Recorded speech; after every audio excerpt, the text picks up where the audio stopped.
Bonjour, bienvenue sur le Salon de l'Agriculture et sur le studio du siècle vert avec TV Agri. Aujourd'hui, une nouvelle émission avec comme thème l'agriculture urbaine, mythe ou réalité. Vaste programme. Vaste programme. Et pour répondre et pour débattre, nous avons trois invités. Madame Pénélope Comitès, adjointe à la maire de Paris, chargée des espaces verts, de la nature en ville, de la biodiversité, de l'agriculture urbaine et des affaires funéraires. Bonjour. Madame Christine Aubry, agronome, ingénieure de recherche à l'UMR SADAPT INRA AgroParisTech, professeure consultante pour AgroParisTech, mais aussi directrice de l'équipe agriculture urbaine et qui a participé à la création du célèbre potager expérimental sur le toit d'AgroParisTech dans le 5e arrondissement. Bonjour. Bonjour. Et Monsieur Sven Derral, président de l'association La Sauge. Alors La Sauge, c'est la Société d'agriculture urbaine généreuse et engagée, tout un programme, et organisateur des 48 heures de l'agriculture urbaine qui ont eu lieu en 2017 et bientôt en 2018, mais je vous laisserai en reparler. Avant de commencer à parler, nous allons voir des témoignages et nous avons un micro-trottoir qui va nous donner quelques informations sur la perception de l'agriculture urbaine. Oui, ça fait partie des éléments nécessaires pour l'avenir des particuliers, notamment parce qu'on a de plus en plus de besoin d'avoir de l'ultra frais chez soi, l'alimentation sur laquelle on a besoin d'avoir de la traçabilité et de la confiance, et forcément le meilleur moyen dans ces éléments-là, c'est de faire soi-même. Alors, au niveau local, pour limiter les émissions de pollution, de CO2, mais aussi pour augmenter la qualité intrinsèque de la nourriture parce qu'on va avoir des éléments ultra frais. Alors oui, mais il ne faut pas oublier que l'agriculture traditionnelle en plein champ est indispensable à la survie, on va dire, de nos systèmes de culture et surtout à l'équilibre alimentaire de la France, je dirais, mais du monde entier. Il faut pas tirer des conclusions trop hâtives. Donc oui, l'agriculture urbaine complémente, j'ai envie de dire, c'est une complémentarité à l'agriculture traditionnelle. Moi je pense que l'agriculture urbaine ou la végétalisation urbaine est complémentaire de l'agriculture rurale, qu'il y a de la place pour tout le monde et qu'en ville particulièrement, je pense que pour les urbains c'est important aussi de pouvoir avoir accès à la terre et tout le process de culture, de pouvoir faire son petit potager sur son balcon, même si ça reste confidentiel et anecdotique, mais ça peut aussi être décoratif. Alors pourquoi pas? Moi je dis pourquoi pas, parce que ça peut permettre aux gens habitant les villes d'apprendre à ce qu'est la réalité de la culture. Voilà, parce qu'aujourd'hui, on a tendance à acheter sans savoir d'où ça vient. Et là, ça permettrait vraiment de comprendre les difficultés de la production agricole au sens large. Bien, visiblement, il y a beaucoup d'attentes sur l'agriculture urbaine. Donc on va peut-être commencer par qu'est-ce que l'agriculture urbaine? Comment vous pourriez définir ce terme finalement? Christine Aubry. Oui, merci. Bon, d'abord, beaucoup de choses ont été dites par ce magnifique micro-trottoir.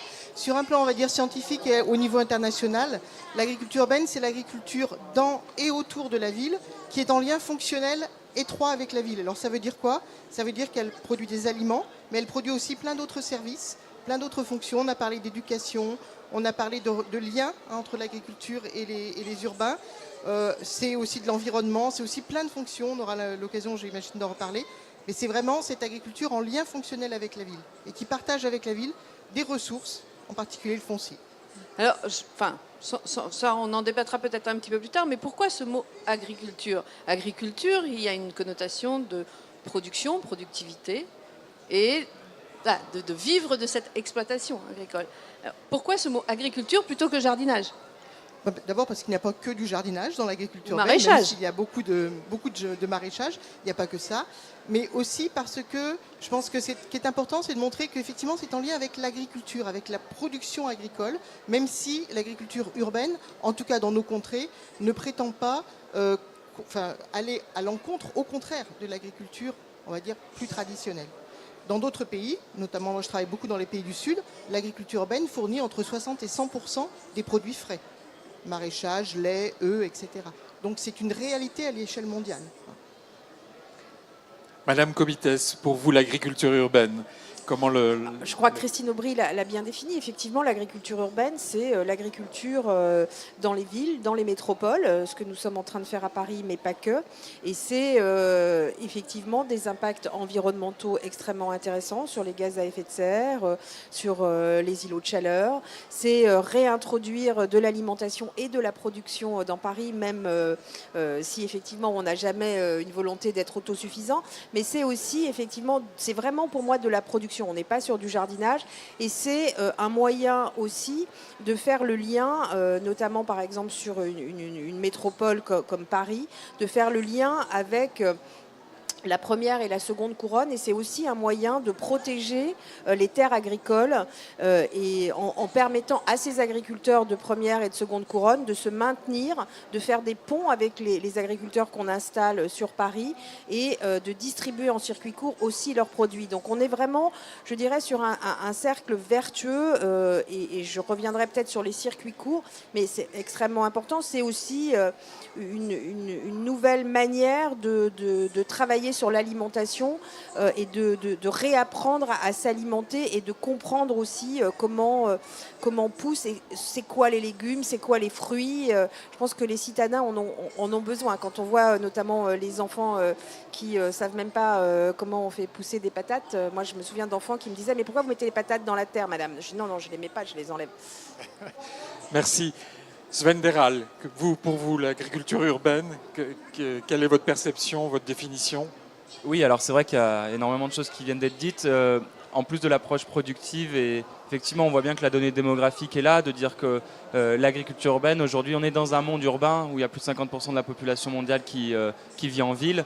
Et donc, c'est une donnée avec laquelle on doit faire. Et c'est vrai que nous, on s'intéresse particulièrement à l'enjeu des hommes qui vivent en ville et dans leurs relations avec leur nourriture, donc on l'a dit avec les circuits courts, la qualité de la production, et c'est tout ce qu'on souhaite faire, nous, c'est reconnecter avec ce système de l'alimentation et pourquoi pas susciter des vocations, que ce soit en ville avec un secteur économique qui est l'agriculture urbaine qui est en train de naître, mais aussi à la campagne, parce que notre souhait c'est qu'il y ait une transition agroécologique réussie et on sait qu'on aura besoin de former des gens qui probablement aujourd'hui sont en ville pour s'installer un temps ou pour toujours en périphérie des villes pour contribuer à ce système agricole vertueux. D'accord.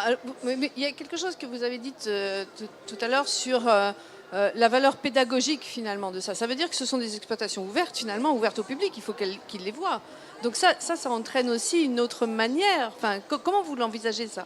Parce que l'agriculture dans les campagnes, ok, on voit les champs, mais finalement on ne voit pas la production en tant que telle, on ne voit pas après ce qui s'y passe. Donc comment vous gérez ce lien entre le citadin et l'agriculture en tant que telle ? Alors l'agriculture urbaine, sur une ville comme Paris, on en fait sur les toits, on en fait sur les murs, on en fait au sol. Donc je prendrais peut-être deux exemples, les sols et les toits. Sur le sol, on voit par exemple que quand on implante une petite exploitation agricole à l'intérieur d'un grand ensemble qui est refait, notamment par exemple dans l'Est parisien, on s'aperçoit que les habitants vont cultiver, on recrée du lien social et c'est extrêmement important. Et sur les toits, même si on est sur de la production, on fait toujours extrêmement attention, en lien avec les agriculteurs, les start-up, les associations qu'on installe, pour que les habitants puissent avoir accès à des moments spécifiques sur ces toitures, qu'ils regardent ce qui s'y passe. Et surtout, on s'aperçoit aujourd'hui que les modes de distribution actuels sont, pour un certain nombre, beaucoup en forme de panier. C'est-à-dire que les Parisiens viennent chercher leur panier des toits qui sont issus de l'agriculture. Donc il y a effectivement ce besoin permanent de comprendre comment on cultive, à quoi ressemblent les fruits, les légumes, et avec cette pédagogie permanente, notamment sur les bilans carbone aussi. Je pense que c'est extrêmement important. Que pensez-vous ? L'expérience du potager au-dessus d'AgroParisTech est une potager ou agriculture urbaine ? Comment l'envisagez-vous ? Nous, on l'appelle potager expérimental, mais c'est en fait une forme d'agriculture urbaine. C'est un potager expérimental, c'est-à-dire que dessus, on fait un certain nombre d'expériences, notamment pour pouvoir cultiver sur ce qu'on appelle des technosols, c'est-à-dire, c'est un vilain nom, mais ça veut dire des sols qui sont reconstitués, en l'occurrence uniquement.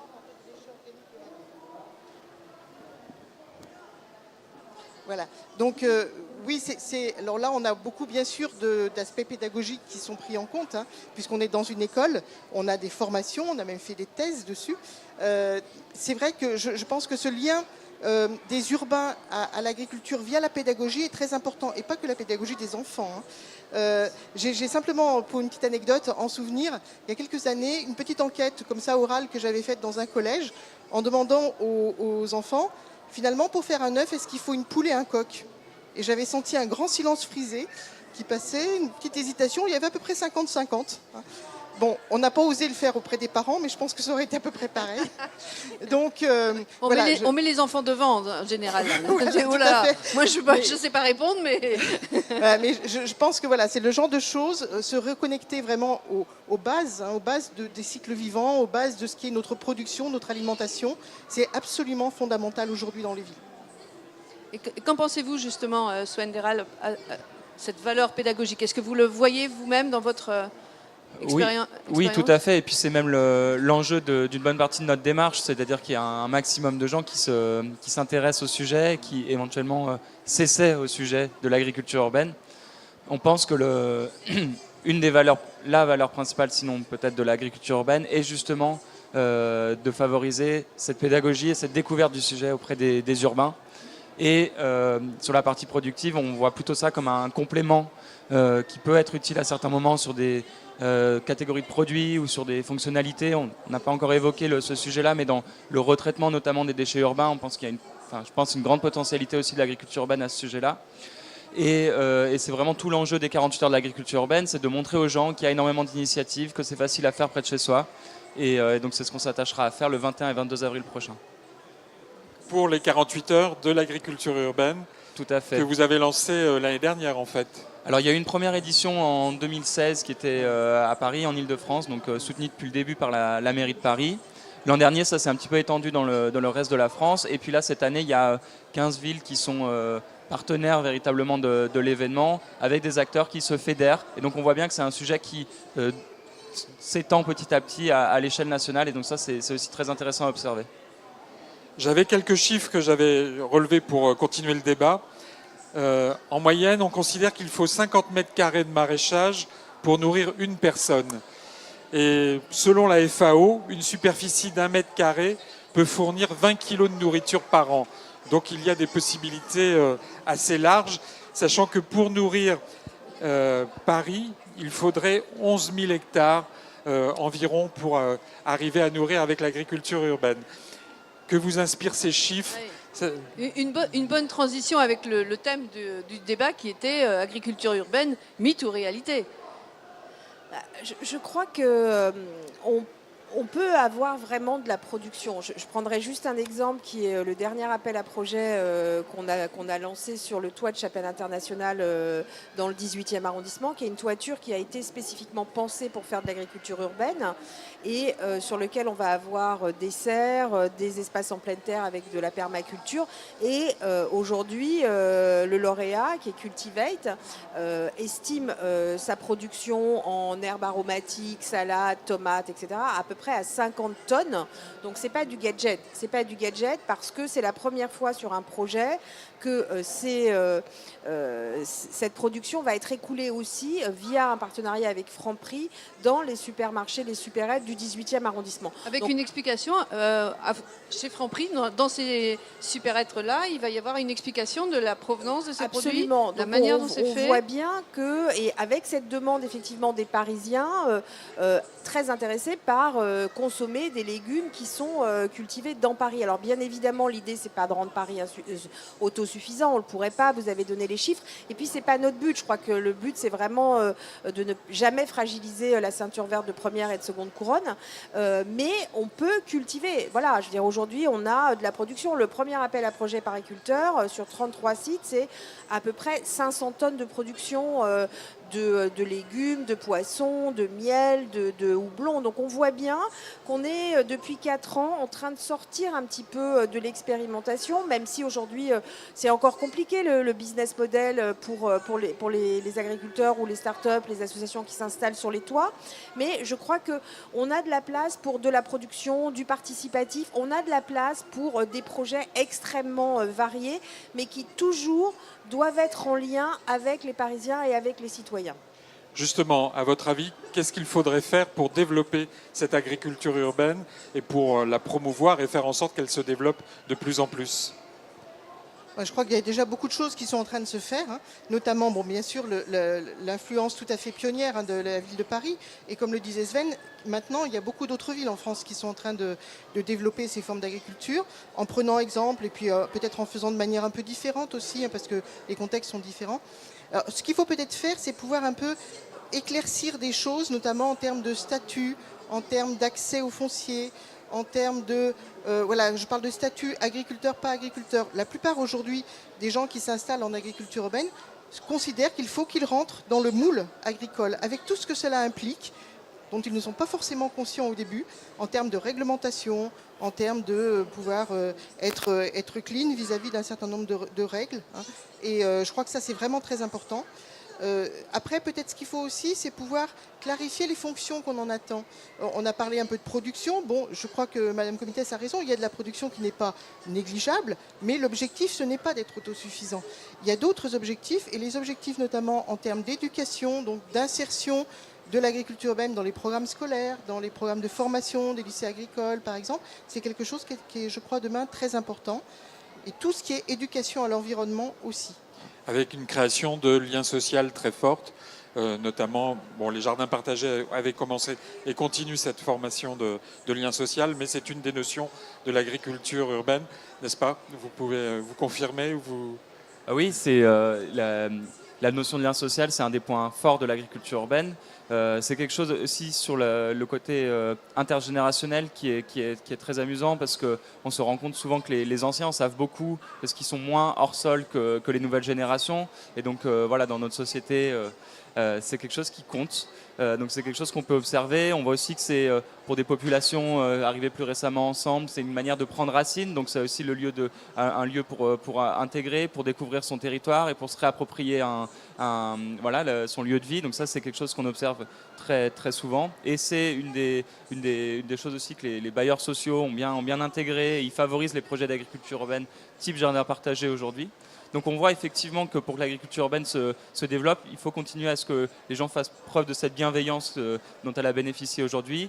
L'investissement des mairies, c'est indispensable, parce que clairement, sur les espaces publics, sur la capacité à être moteur pour porter le sujet, ils sont vraiment déterminants. Et certains défendent une vision d'une ville comestible, et sera forcément portée pour une bonne part par les mairies, la formation des agents des espaces verts, etc. Donc ça, c'est essentiel. Et peut-être aussi lui donner un peu de temps, c'est-à-dire qu'on n'ait pas un effet d'engouement qui soit trop fort. Je pense souvent, moi ça me fait penser, ce secteur de l'agriculture urbaine, au secteur des énergies renouvelables, où à un moment donné le coup d'accélérateur a été trop puissant et ça a empêché peut-être un développement endémique un peu plus lent et un peu plus pas sain, mais disons un peu moins soutenu, qui permettent autant aux acteurs qui sont en train de se créer aujourd'hui de pouvoir s'installer, de pouvoir prendre le temps de construire leurs premiers projets, etc. Et d'expérimenter, parce qu'on est encore quand même dans une grande phase d'expérimentation. Donc il faudra encore sans doute quelques années. Mais il y a aussi des expériences à prendre dans d'autres zones du monde aussi qui pratiquent cette agriculture urbaine d'une manière beaucoup plus automatique ou plus productive encore. Donc là, est-ce qu'il y a, parce que vous avez parlé de réseaux français, mais est-ce qu'il y a des réseaux internationaux déjà qui s'installent ? Alors, au niveau de la recherche, très clairement, effectivement, il y a des expériences à prendre ailleurs, mais, et sans faire cocorico, il y a aussi des expériences que nous, on peut transmettre aux autres. Et je crois aujourd'hui, c'est maintenant reconnu de manière internationale. Je travaille beaucoup avec nos collègues du Canada, et autant nous nous sommes inspirés d'eux au départ, autant maintenant je pense que c'est eux qui s'inspirent aussi un peu de nous, notamment sur la façon de faire des toitures productives avec des déchets organiques urbains, des choses comme ça, le poids de la biodiversité, l'intérêt de ces formes d'agriculture urbaine pour la préservation de la biodiversité urbaine. Voilà, il y a un certain nombre de choses qui sont en train de se faire. Alors là où peut-être il y a des différences fortes entre les pays, c'est par exemple le poids relatif, l'intérêt relatif des formes très high-tech d'agriculture urbaine. Alors là, clairement, dans des villes très denses, au Japon, ça, on peut tout à fait comprendre l'intérêt, la nécessité même parfois de développer pour la production alimentaire ces formes-là. Chez nous, on est moins dans l'urgence de ces formes-là. Et donc, pouvoir les tester, ça peut être intéressant pour plein d'objectifs. On n'est pas forcément encore une fois, dans la même urgence. Voilà. Donc, il y a vraiment des échanges aujourd'hui au niveau de la recherche, c'est très clair. Au niveau, je pense, des projets, il y a de plus en plus de visites d'agriculteurs urbains dans différents pays, d'agriculteurs français. Voilà, donc je crois que ce sont des choses qui sont en train de se mettre en place. Bien, nous arrivons malheureusement au terme de cette émission. Je vais vous demander un mot de conclusion. Sven Deral. Déjà, venez nombreux découvrir l'agriculture urbaine le 21 et 22 avril. Le rendez-vous est pris. Voilà. Non, simplement, la réalité, c'est que l'agriculture urbaine est en train d'exister, de se mettre en place. Le mythe, c'est pour moi que ce n'est pas une agriculture qui a pour vocation à remplacer, se substituer à l'agriculture locale. Voilà. Madame. Moi, j'irais dans le sens de ce que vient de dire Sven, c'est-à-dire construisons les complémentarités. On a tout à faire entre l'agriculture au sein des villes et l'agriculture autour des villes. Et ça, c'est vraiment un très beau challenge pour les années qui viennent. Si, Madame Comitès. Oui, je crois qu'effectivement, il faut qu'on se pose aussi maintenant. Ça fait 4 ans qu'on a installé beaucoup d'associations, de start-up, d'agriculteurs sur les toits. Aujourd'hui, on en a une centaine, on va avoir une centaine d'ici 2020 dans Paris. Il faut qu'on se pose, il faut qu'on regarde effectivement comment ça fonctionne, ce que ça donne, quel est surtout le modèle économique, comment ils arrivent à en vivre, comment on fait les liens avec les Parisiens. Donc on a fait émerger quelque chose de nouveau et moi je redis aussi que pour moi l'important au-delà des impacts environnementaux, etc., c'est ce lien avec les agricultures qui existent aujourd'hui sur notre territoire. Et si ça peut effectivement développer, il faut que ça développe des partenariats et il faut qu'on puisse travailler en commun avec les agriculteurs français. Je pense que ce lien permanent, tout le monde a y gagné dans un moment où c'est compliqué pour l'agriculture en France. Bien. Voilà, mais Donc, on pourrait en parler des heures. On pourrait en parler des heures, c'est un vaste sujet. Je vous remercie. Ouais, merci. Et puis, longue l'année vie prochaine, à l'agriculture urbaine on en pour reparle. d'autres informations. Et rendez-vous en avril pour les 48 heures de l'agriculture urbaine. Merci à tous.